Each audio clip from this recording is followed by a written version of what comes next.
Political screen పై మళ్ళీ ఒక పాత శబ్దం వినపడుతోంది. తెలంగాణ గడ్డపైకి మళ్ళీ పసుపు జెండాను మోసుకొచ్చేందుకు అడుగులు పడుతున్నాయి. ఆ పార్టీ అధినేత చంద్రబాబు మార్చ్ సర్వేలు ఇప్పటికే తెలంగాణ గడప దాటాయి. పాత నేతలు ఇప్పుడు ఎక్కడున్నారు? స్థానిక నాయకత్వం బలంగా ఉందా అని నిశ్శబ్ద సర్వేలు చేస్తుంది సైకిల్ పార్టీ. రా కదిలిరా అంటే పాత తమ్ముళ్ళు కదిలొస్తారా? తెలంగాణ గట్టుపై మళ్లీ సైకిల్ చక్రాలు తిప్పేందుకు టీడీపీ గ్రౌండ్ వర్క్ చేస్తోంది.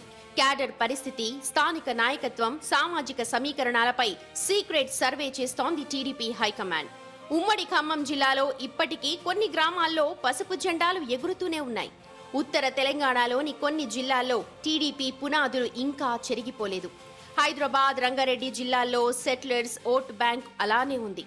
అయితే అప్పటికీ ఇప్పటికీ రాజకీయ వాతావరణానికి నక్కకు నాగలోకానికి ఉన్నంత తేడా ఉంది. కేవలం పాత క్యాడర్ సెంటిమెంట్, లీడర్ ఇమేజ్ ఉంటే సరిపోదు. ప్రాంతీయ సెంటిమెంట్ తెరపైకి తెస్తే డిఫెన్స్ లో పడ్డం ఖాయం.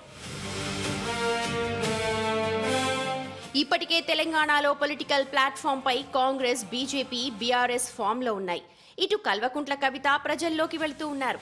జనసేన కూడా జెండా పాతేందుకు ఉవ్విళ్లూరుతోంది. ఇప్పుడు కొత్తగా టీడీపీ కూడా యాక్టివ్ అయితే రాబోయే రోజుల్లో తెలంగాణలో 6 పార్టీల హోరాహోరీ పోరు తప్పేలా లేదు. ఇదే జరిగితే సెటిలర్లు, పాత క్యాడర్ ఓట్లు ఎటు మొగ్గుతాయి? బీజేపీ, జనసేనతో ఏపీలో ఉన్న బంధం ఇక్కడ కంటిన్యూ అవుతుందా?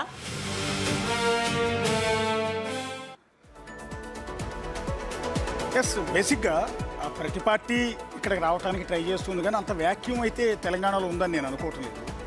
బేసిక్గా తెలంగాణ పార్టీలా బయట పార్టీలా అన్నది పక్కన పెడితే ఇక్కడ కాంగ్రెస్ పార్టీ చాలా స్ట్రాంగ్గా ఉంది, బీజేపీ స్ట్రాంగ్ అవుతోంది, బీఆర్ఎస్ ఆల్రెడీ స్ట్రాంగ్గా ఉంది. సో ఏ పోటీ ఉన్నా కూడా ఆ త్రికోణ పోటీ 3 పార్టీల మధ్య ఉంటుంది తప్ప వేరే ఇతర ఏ పార్టీ, ఈవెన్ కవిత పార్టీ అయినా లేకపోతే షర్మిల ఇంతకుముందు పార్టీ పెట్టాడు ఆ పార్టీ అయినా, పవన్ కళ్యాణ్ వచ్చినా, వైఎస్ఆర్ కాంగ్రెస్ పార్టీ ఇక్కడ విస్తృతం చేసినా, లేకపోతే టీడీపీ ప్లాన్ చేసినా వీటికి చోటు ఉంటుందని నేను అనుకోవట్లేదు. కాకపోతే ఈ పార్టీలు ఆల్రెడీ ఉన్న ఎగ్జిస్టింగ్ పార్టీలు, ఫర్ ఎగ్జాంపుల్ కూటమిలో ఉంది కాబట్టి బీజేపీకి టీడీపీ ఓట్లు కొంత కలిసి వచ్చే అవకాశం ఉంది. తెలంగాణలో అవునన్నా కాదన్నా ఈ రోజుకి తెలంగాణకి కేడర్ ఉంది, కానీ లీడర్ లేదు.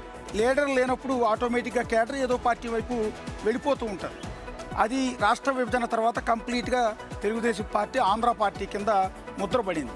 సో కాదు కదా, ఆల్రెడీ రాష్ట్రం విడిపోయి 12 ఏళ్ళైంది, 13 ఏళ్ళైంది, ఇంకా ప్రాంతీయాలు ఏంటి అన్నా కూడా తెలంగాణలో ఆ సెంటిమెంట్ ఎప్పటికీ ఉంటుంది, ఇంకో 20 ఏళ్ల తర్వాత కూడా ఉంటుంది. కాబట్టి నేనేమంటానంటే తెలుగుదేశం పార్టీ ఇక్కడ విస్తృతం చేయాలన్నా హైదరాబాద్ లాంటి చోట, ఖమ్మం లాంటి చోట కొద్దిగా ఎఫెక్ట్ చూపిస్తుంది తప్ప సీట్లు గెలిచేంత స్థాయిలో ఆ పార్టీ ఉంటుందని నేనైతే అనుకుంటున్నాను. వాస్తవం అశోక్ గారు, ఎందుకంటే తెలంగాణలో టీడీపీ పుంజుకోవడం అనేది అసాధ్యం.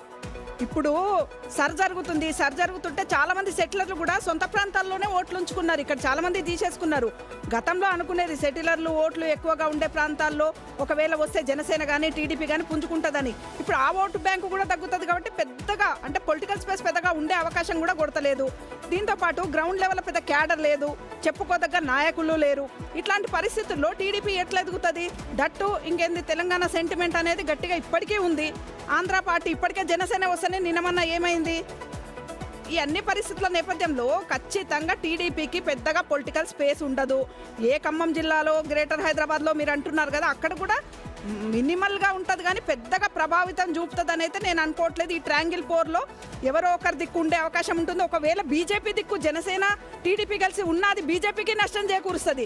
మీరేంది ఆంధ్ర పార్టీతో పొత్తు పెట్టుకునే అని ఏసేటోళ్ళు కూడా ఓట్లు వేయరు అనిపిస్తుంది. కానీ ఒకరికి మాత్రం ప్లస్ అవుతుంది, ఎందుకంటే 2018లో కాంగ్రెస్ పార్టీతో పొత్తు పెట్టుకుని చంద్రబాబు నాయుడు తెలంగాణలో ఎన్నికల ప్రచారం చేసినప్పుడు కేసీఆర్ దాన్నే వెపన కింద వాడారు. అదిగో మళ్ళీ ఆంధ్ర నాయకుల చేతుల్లోకి తెలంగాణ వెళ్ళిపోతుంది, ఇప్పుడు మళ్ళీ బీఆర్ఎస్ రాష్ట్రాన్ని కమ్మేస్తున్నారు అన్న ఆ పాయింట్ ఉంది.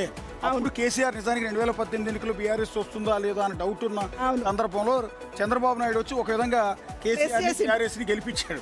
సో ఒకవేళ టీడీపీ ఇక్కడికి వచ్చే ప్రయత్నం చేస్తే ఇంకో పార్టీకి ఆల్టర్నేటివ్ ఉపయోగపడుతుంది. టీడీపీ వచ్చినా జనసేన వచ్చినా అంతే జరుగుతుంది. ఇక్కడ 2 పాయింట్స్ ఉన్నాయి. ఎందుకంటే టీడీపీకి బలం ఉందా అంటే ఉంది. అప్పుడు ఉండేది, ఉమ్మడి రాష్ట్రంగా ఉన్నప్పుడు గెలిచింది, సీఎంగా కూడా పనిచేశారు చంద్రబాబు. అప్పుడే కదా మనకి హైటెక్ సిటీ అన్ని కూడా వచ్చాయి.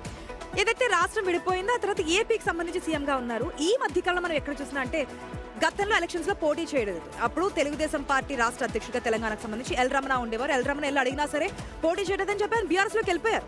ఎందుకు మీరు పోటీలో ఉండట్లేదంటే కనీసం ఎందుకు పోటీ చేయట్లేదు క్యాడర్ అంతా అడుగుతున్నారంటే దానికి చెప్పిన సమాధానాలు అవన్నీ కూడా అప్పుడు మనం చూసాం. ఆయన వెళ్ళిపోయారు. సో ఆల్రెడీ పార్టీకి కట్టుబడి ఉన్నటువంటి లీడర్లు వేరే వేరే పార్టీస్ చూసుకున్నప్పుడు ఒకవేళ మీ క్యాడర్ ఉన్న స్ట్రాంగ్ ఉన్నటువంటి లీడర్స్ ఎక్కడ? ఖమ్మం కావచ్చు, ఇటుపక్క హైదరాబాద్లో కొన్ని ఏరియాస్ కావచ్చు, కుకట్పల్లి అటువంటి నియోజకవర్గాలు ఉన్నప్పటికీ కూడా కేడర్ లీడర్ సంబంధించినటువంటి ఇష్యూ కదా. 3 పార్టీలు కలిస్తే ఏ విధంగా ఉంటుంది? ఒకవేళ విడివిడిగా పోటీ చేస్తే అప్పుడు మళ్ళీ ఓటు బ్యాంక్ చీరుతోంది, అది మళ్ళీ అధికార పార్టీకి ఎడ్జ్ అయ్యే అవకాశం ఉంటుంది. కానీ ఎంతవరకు ఇది లాస్ట్ ఎలక్షన్స్ వరకు ఎటువంటి టర్న్ తీసుకుంటుంది అనేది మెయిన్ పాయింట్. ఎస్, ఈ సందర్భంగానే ఒక క్వశ్చన్ రైజ్ అవుతుంది. ఏపీ త్రికూట బంధం తెలంగాణలో వర్కౌట్ అవుతుందా? సెటిలర్ల ఓటు బ్యాంకు ఎటు మొగ్గుతుంది అన్న ప్రశ్న ఇక్కడ రైజ్ అవుతుంది. ఇక డిఎన్ఏలో ఒక